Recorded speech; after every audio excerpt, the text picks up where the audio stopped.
के कहेगा, बहस करेगा कि अब हमारी कम्युनिटी के लोग जो गरीब, कमजोर, वंचित, शोषित, पिछड़े हैं, उनको बसने के लिए 5 डिसमिल जमीन सरकार अपने पैसे से खरीद के गरीबों को दे। बोलो, ये काम कितने लोग चाहते हो?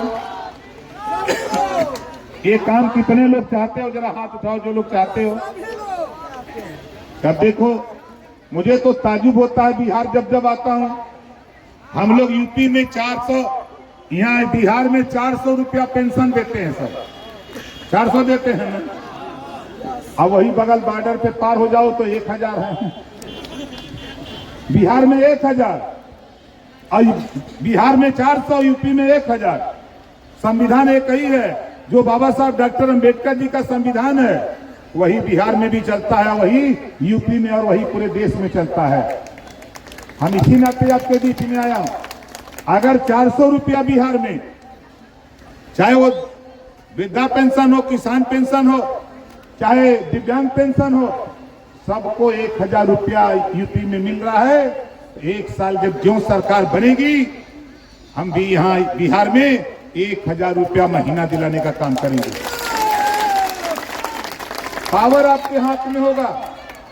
आप जैसे मेरे पास पावर है, कल मैं 5 तारीख को शपथ लिया, कल विभाग मिला पंचायती राज।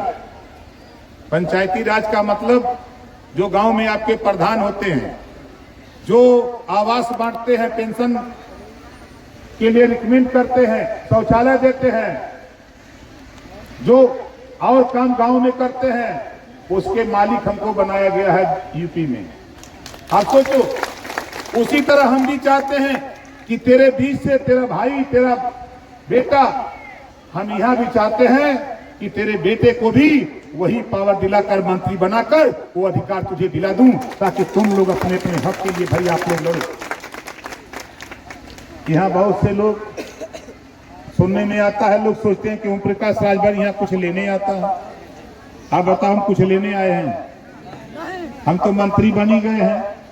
बंगला मिला है, 4 बीघे का बंगला है, 8 गो एसी लगा है, 22 गो पुलिस लगे हैं, 4 दरोगा लगे हैं, 12 जो है स्टाफ मिला है, 50 का स्टाफ खाली नेता को मिला है। वही चीज साथियों, मैं राजवंशी साथियों, मैं तुझे भी तेरे बेटे को देना चाहता हूं। यही हमारा मकसद है। हम इस नाते आए।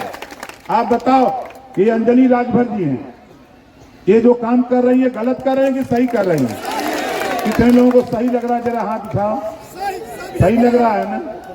अब देखो, हमारे उदय नारायण राजभर जी हैं, घर द्वार छोड़ करके आपके बीच में घूम रहे हैं कि नहीं घूम रहे? ये घूम रहे हैं, ये काम कर रहे हैं, तो आप लोग इनका साथ दीजिए। आपके पास मोबाइल होगा, हमारे तमाम नौजवानों के पास मोबाइल है। अपने अपने मोबाइल से अपने अपने रिश्तेदार को बताओ कि देखो, जिस दिन तुम एक अलग अपनी पहचान बनाओगे, जिस दिन एक पीला झंडा अपने घर पे टांगोगे, उसी दिन दुश्मन को भी पता लग जाएगा कि अभी हिस्सा मांगने के लिए निकल पड़ा है। ये काम करो। जब तक आप अलग अपनी पहचान नहीं बनाओगे, तब तक तुझे कोई पूछने वाला नहीं है।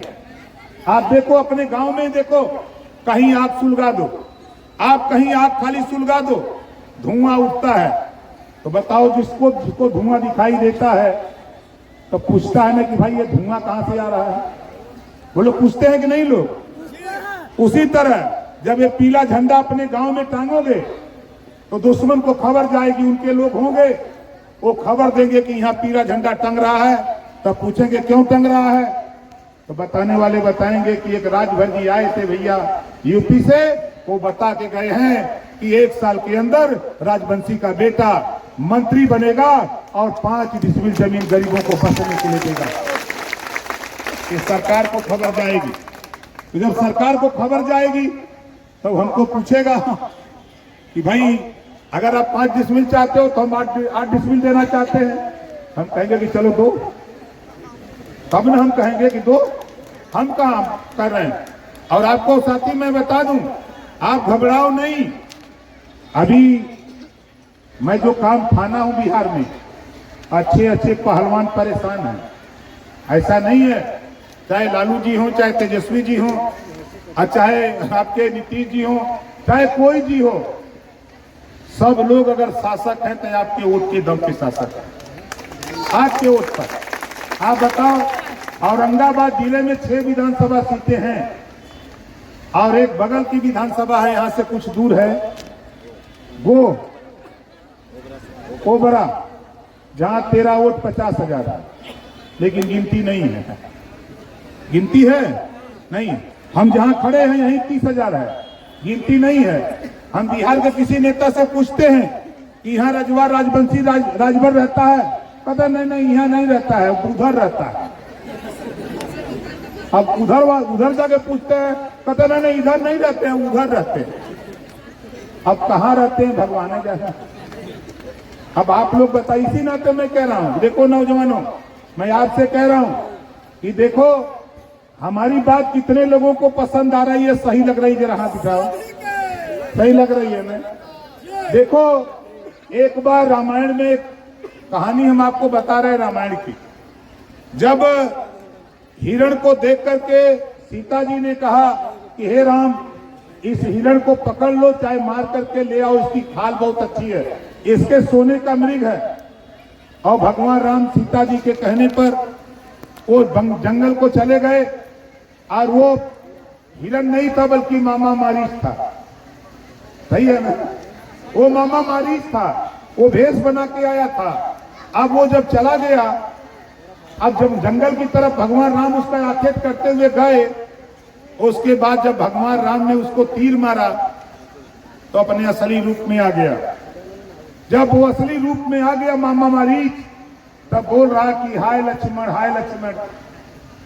अब सीता जी ने जब सुना तो उन्होंने विवल होकर के कहा कि हे लक्ष्मण, तुम जाओ, भगवान हमारे पति के ऊपर, भगवान राम के ऊपर कोई आफत आई है, तुम जाओ। लक्ष्मण जी ने समझाया, हे माते, जिसके भ्रिकुटी विलास सृष्टि लय होई, जिसके खाली भ्रिकुटी टेढ़ी करने पर पूरा सृष्टि का नाश हो सकता है, उसका कोई कुछ बिगाड़ नहीं सकता है।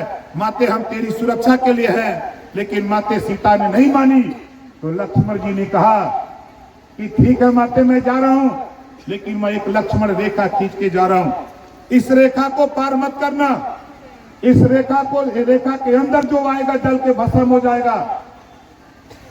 और लक्ष्मण जी चले गए, सीता जी ने उस लक्ष्मण रेखा को पार कर दिया। बोलो सही है ना। सीता जी लक्ष्मण की बात को नहीं माना और सीता जी लक्ष्मण रेखा पार कर गई और सीता जी का अपहरण हो गया, रावण हर ले गया। उसी तरह मैं आपसे कह रहा हूं कि अपनी अपनी बस्तियों के सामने लक्ष्मण रेखा खींचो और वहां जो भारतीय समाज पार्टी पीला झंडा लेके आएगा वही गांव में प्रवेश करे। नहीं तो हम तो समझा के जा रहे हैं, आपने ऐसा नहीं किया, जो सीता जी का हक हुआ भैया वही तेरा भी होगा। इस नाते सावधान, इस नाते सावधान। इतनी आबादी तेरी है। मैं अभी 2 तारीख को था, गृह मंत्री के यहाँ बैठा था, इसी 2 तारीख को, 2 मार्च को मैं दिल्ली था, गृह मंत्री जी के यहाँ बैठा था, बात हो रही थी। मैंने उनसे कहा कि बिहार के 243 सीटों में 156 सीटें ऐसी हैं, खाली आप हमसे समझौता कर लो, बिहार में हम सरकार बना करके दे दें। ये बात मैंने कहा गृह मंत्री से। उसके बाद प्रधानमंत्री से मुलाकात होती है, मैंने प्रधानमंत्री जी से यही बात कही। उन्होंने कहा कि ओम प्रकाश जी, खबरें आ रही है तेरी, आप बिहार जाते हो, खबरें आ रही है मेरे पास। और बिहार के मुख्यमंत्री एक दिन मिल गए दिल्ली, हालचाल हुआ, हमके कहा हो बहुत ड्रामा किए हो भाई तुम, अब भेंट भई लो राजभर से। कहना नहीं अब हम कुछ करेंगे। हम कहना अभी सोच ला कि भेंट भई लो कायदे से, हम महाराजा सुहेल देव जी का वंशज है, हम दूसर काम ना करीला। तो साथ ही हमारा मकसद जो लड़ाई है, देखिए हम आपसे सिर्फ बार बार यही कहने आया हूं कि देखो हमारे आप में शिक्षा नहीं है। हम देश के प्रधानमंत्री जी के सामने, देश के गृह मंत्री जी के सामने आपकी बात को मैंने रखा, गरीबों की बात को रखा कि देश में एक समान अनिवार्य और फ्री शिक्षा हो। जो पाठ्यक्रम, जो पढ़ाई अमीर के बेटा को है, वही पढ़ाई, वही पाठ्यक्रम गरीब के बेटा को भी लागू होना चाहिए, एक समान शिक्षा। जब एक समान शिक्षा होगी, जो अमीर का बेटा पढ़ेगा वही गरीब का बेटा पढ़ेगा, तो दोनों जब जाएंगे आगे तो साथी तभी भला हो सकता है। इस बात को प्रधानमंत्री जी ने भी, गृह मंत्री जी ने भी स्वीकार किया कि नहीं, आप सही कह रहे हो, आपकी बात में दम है। हम आपसे पूछना चाहते हैं, जितने लोग हो, आप बताओ, आप वोट देते हो कि नहीं देते हो? कितने लोग वोट देते हो? देते हो। अब वोट देने वाले लोग जिसको आपने विधायक बनाया, सांसद बनाया, मैं भी विधायक हूं, मैं विधायक हूं, मंत्री हूं। अपने विधायक के कार्यकाल में 17 करोड़ रुपया, 17 करोड़ रुपया गरीबों के ऑपरेशन इलाज के लिए हम यूपी में दे डाले। अब आप लोग बताओ, जबान से तो हम 17 करोड़ कह रहे हैं, हे पिकअप पर लदवा 500 का नोट तो नहीं आती, इतना रुपया हम गरीबों को दे डाले।